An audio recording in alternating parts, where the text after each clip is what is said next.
There's a new article out about the making of Pulp Fiction, and you guys won't believe who was this close to playing Vincent Vega.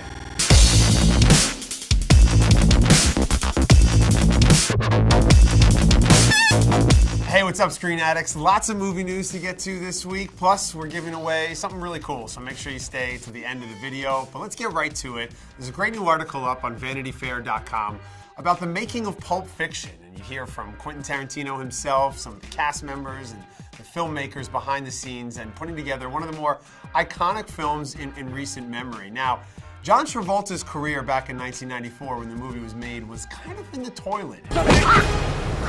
Hush! Hush!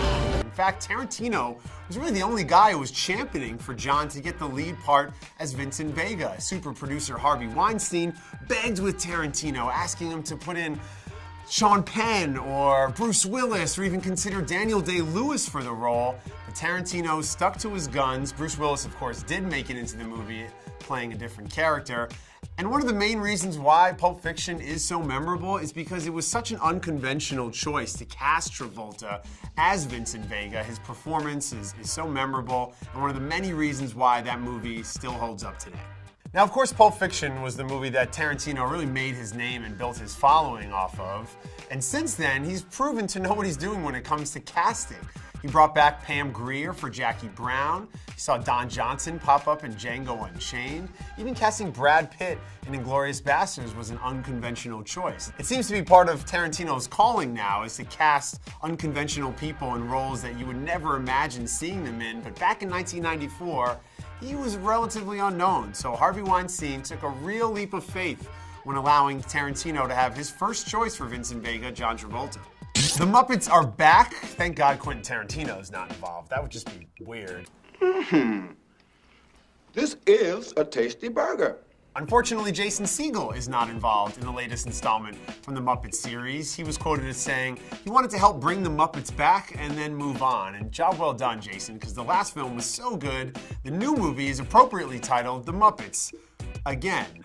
As always, I'm sure the new Muppets movie will have loads of celebrity cameos, but right now it's confirmed that Ricky Gervais, Tina Fey, and Ray Liotta are part of the cast. One of those just doesn't belong. I wonder which. Looking forward to seeing the next installment of the Muppets very soon. Who's your favorite Muppet of all time? I think I like the guys in the balcony. Stadler and Waldorf doing them like commentary and hating at everybody. I'm a critic, so go figure. Who's your favorite Muppet of all time? Let me know in the comment section below. A few weeks ago, we told you about Jay-Z's involvement in the soundtrack and score for The Great Gatsby. You can check out that Screen Addict clip right over here. Jay is continuing to have his presence felt out in Hollywood, as it was just announced that he'll be teaming with Will Smith to produce a remake of Annie. The rumor right now is that director Will Gluck will be the filmmaker bringing it to the big screen. You guys remember that Will Gluck's worked with Sony before on films like Friends with Benefits and Easy A. For anybody who's a fan of Jay-Z, they know that this isn't really a stretch for him to try to remake Annie. He's had a lot of success paying homage to the musical through his own music over the years. He hasn't really had much of a presence, though, in movies. I know he's scoring The Great Gatsby right now, but he hasn't really produced one since working with Damon Dash back in the day. They did Death of a Dynasty when they were doing Rockefeller, but other than that, Jay hasn't really had his hand in Hollywood much. So I hope this latest project in collaboration with Will Smith makes it to the big screen soon.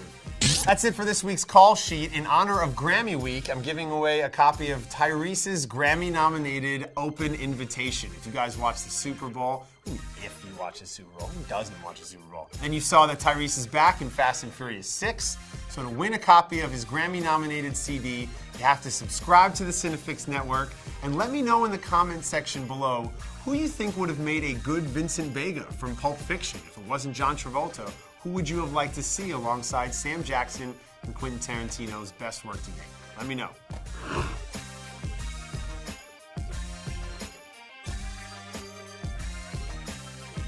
Get your film fix. Subscribe to CineFix.